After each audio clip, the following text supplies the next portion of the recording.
नाज़रीन, कमर में अवामी तहरीक जी सदर ते कमर डिस्ट्रिक्ट में भरपूर तरीके से रैली कढी हुई। उन हवाले से वधीक तफ़सील हासिल कयूं था ख़ालिद हुसैन चांडियो खां। जी ख़ालिद हुसैन चांडियो।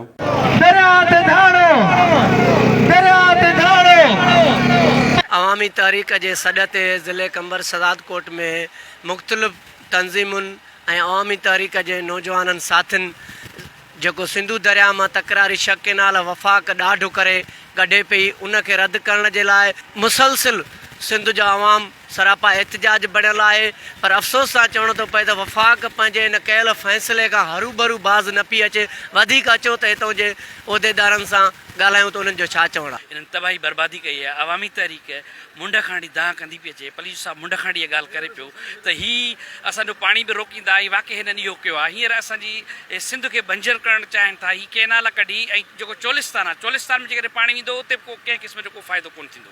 ऐं चोलिस्तान जो कंहिं बि कंहिं पंजाबी खे उतां जे हारी मज़दूर खे कंहिं क़िस्म जो को फ़ाइदो कोन्ह थींदो। न वरी सॼे पाकिस्तान जेके माण्हू खे फ़ाइदो थींदो। ही सिर्फ़ु चंद सिलेक्टेड माण्हू आहिनि जिन खे फ़ाइदो थींदो, जंहिंमें चौधरी आहिनि, कुझु इदारा आहिनि, सभु उन्हनि जे हवाले कनि था। ऐं सिंध जो माण्हू सॼे पाकिस्तान जो माण्हू सरापा एहजाद थी चुको आहे।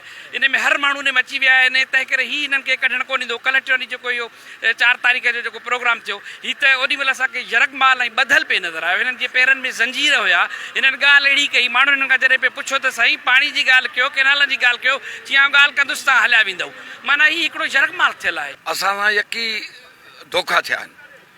पाकिस्तान ठहण खां वठी करे अॼु ताईं ही जागीरदार निज़ाम मड़े सिंध जूं ज़मीनूं, सिंध जा वसीला गिड़काइण चाहिनि था। रसूल पलीअ साहिबु दाऊं कयूं न बाबा, हे 1.5 सदी गुज़री वई आहे।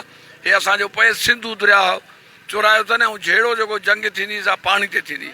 सभु मुलविस सरदार वॾेरा जेके ई आहिनि, पर ही अवाम, ही ग़रीब अवाम, ही नंढड़ा बालक कतन क़बूल कोन कंदा।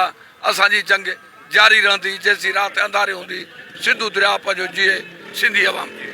जी नाज़रीन, जीअं त तव्हां मुज़ाहिरीन जूं ॻाल्हियूं ॿुधियूं ऐं उन्हनि जो चवणो आहे त सिंधु अवाम सां सरासर नाजाइज़ी कई आहे। वफ़ाक़ हुकूमत ऐं सिंध हुकूमत गॾिजी करे हिकु गेम रची सिंध जे अवाम खे मारण जी साज़िश कई आहे। उहा असांखे हरगिज़ मंज़ूर न आहे ऐं काफ़ी अरसे खां वठी समूरी सिंध सरापा एहतजाज बणियल आहे। पर वफ़ाक़ कयल पंहिंजे फ़ैसिले खां बाज़ न पई अचे।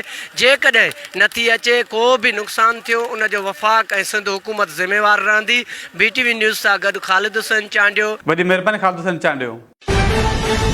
For more news and updates, keep watching BTV News First Ultra HD web channel.